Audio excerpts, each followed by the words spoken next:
fois 10 mois 170 milliards luñ ci mënul def ñun waa Sénégal ci ñun la.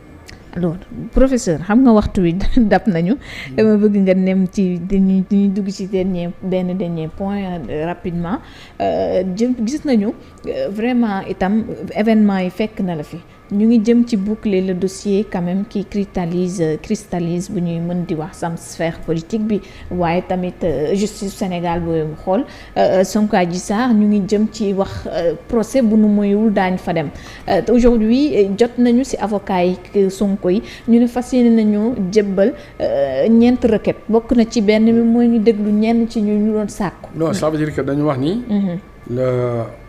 Le juge a dit qu'il donne des préconclusions pour bu paree def un non-lieu. Ce qui n'est pas mais normal parce que am na ñoo xamante ni cité nañ leen te kenn entendre leen. léegi nag l'affaire Adji Sarr. Je vais pas donner un avis, je vais donner mon opinion personnelle. Ok. Je vais donner mon opinion personnelle. Imaginons que Sonko laal xale bi. Imaginons ça. Est-ce que day metti sa bopp. non sama yoon nekk ci na. sama yoon nekk ci man aussi. J'ai pas mal aux dents quand Adji Sarr qui est une adulte. Et Ousmane Sonko. ñu seq xeex. Ils font l'amour. Ce n'est pas mon problème. Parce que dossier bi. boo ko xoolee boo ko càmbaree. da ngay xam ni c'est pas sérieux. wax nañu ni. Adji Sarr nee na bi ñu koy violé ñaari pistolet la yore. mais nan ngay yoree ñaari pistolet ci góor nooy def pour ubbi sa braquette ça me dépasse. beneen bi mooy comment quelqu'un peut filmer son propre viol.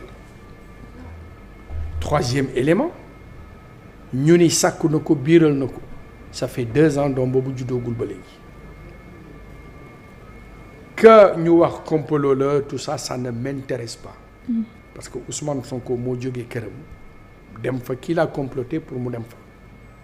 Ça aussi franchement ça n'engage que lui. li ma bëgg mooy devoir historique jurisprudence historique ñu déglu ñépp ñi nga xamante ni cité leen ci dossier bi buñ paree dossier bi ñu sànni ko ci sën ba. Ce n'est pas le fait que Ousmane Sonko laal na Adji Sarr ferait de Ousmane Sonko loo gome koo xamante ni waruñu ko dénk Sénégal. Ce qui est important mooy Ousmane Sonko qualité intrinsèque yi nga xamante ni wax na ko ba jusqu'à maintenant kenn gisagul ni maanaam luubal na dërëmu askan bi ça m'intéresse donc buñ ñu fonto quartier boo taxaw fii ci Sénégal jël benn 7 places woo góor ñi. ñu teg seen loxo ci kamil 7 places bi du fees. 7 places bi du fees donc à partir de là. nañu def avec l'élégance bi Bill Clinton et les Américains avaient fait sur l'affaire Monica loolu aussi nañu am élégance boobu tey fi mu nekk nii man ça ne me gêne pas que Ousmane Sonko maanaam nekk góor guy doxam parce que Ousmane Sonko bu amee aawo am ñaareel mais ça veut dire que doxam na qu'est-ce qui empêcherait à Ousmane Sonko mu gis Adji Sarr ak ay formam mu intéressé ko mais Ousmane Sonko n'est pas le professeur Ahmed Khadimou Rassoul bu fekkoon ni man la mu wóor ma ni am na ay accointances mais positives damay assumer ni sama gel la bu assumé woon ni gelam la coow li du jeex. waaw bu dul gelam itam du ko assumé. waaw mari bu fekkee ni. bu fekkoon ni. mais tey fu mu nekk nii puisque ñoom ñaar gisante nañu une fois et que le dernier jour bi nga xamante ni moo nekk le dernier jour mais chaotique mais Ousmane jox na ko 20 000 francs Ousmane jox na ko 20 000 donc fay na. selon Adji Sarr. selon Ousmane Sonko selon Adji Sarr Adji Sarr nee na Sonko jox na ko 20 000. waaw mu jox ko jëkkëru ndaw si parce que ndaw si dafa nekkoon à l'hôpital. mais quand tu payes il y a plus de viol. mais 20 000 yooyu est-ce que s'agiroon na ci loolu. non mais quand tu payes dans ce lieu-là. Ce n'est pas une clinique ni un hôpital. tu peux demander un massage plus. Lieu de massage. C'est ça, c'est un lieu de massage. C'est un lieu mais de débauche. Si tu veux vraiment bien te masser, il y a des kinésithérapeutes. Tu vas à l'hôpital.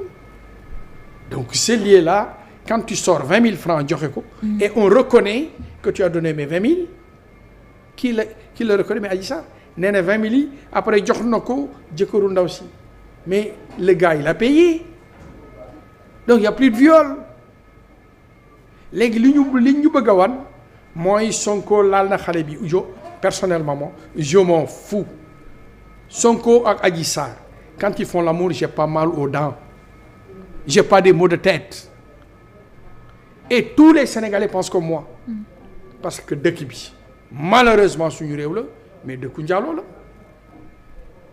je ne suis pas là pour faire la promotion di wax jeunes yi dem leen njaaloo ji mais c'est une réalité une constante mais sénégalaise kon buñ ñu fonto ba muy am ay 14 morts réew mi di taxaw et même ainsi de suite il y a d'autres problématiques plus importantes que les ébats sexuels de Sonko et d'Adji Sarr et depuis 2 ans. mais dossier viol. non attends depuis 2 ans. Les gens se sont focalisés sur ça qu'ils considèrent mais comme viol et ils oublient que depuis 2 ans il y a des jeunes des très jeunes qui sont violés dans ce pays. Et vous en parlez. Oui. Cela veut dire que donc la fin du viol c'est entre ces deux-là et les Sénégalais sont au courant que par rapport aux éléments que nous avons il n'y a pas de viol. Il n'y a pas eu de viol. Il n'y a pas eu de viol parce que on n'a jamais vu quelqu'un filmer son propre viol. Et les contradictions parfois on en voit par rapport ak déclaration yi Adji Sarr ndax da lay conduire tamit nga wax que ni li muy wax du dëgg.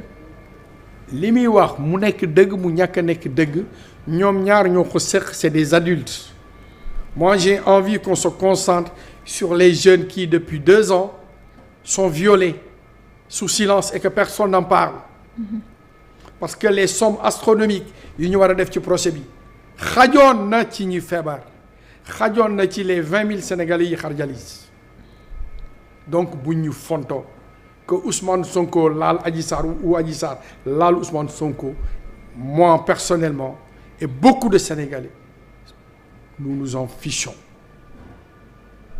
parce que dëkk bi malheureusement à 80% dëkku mooy la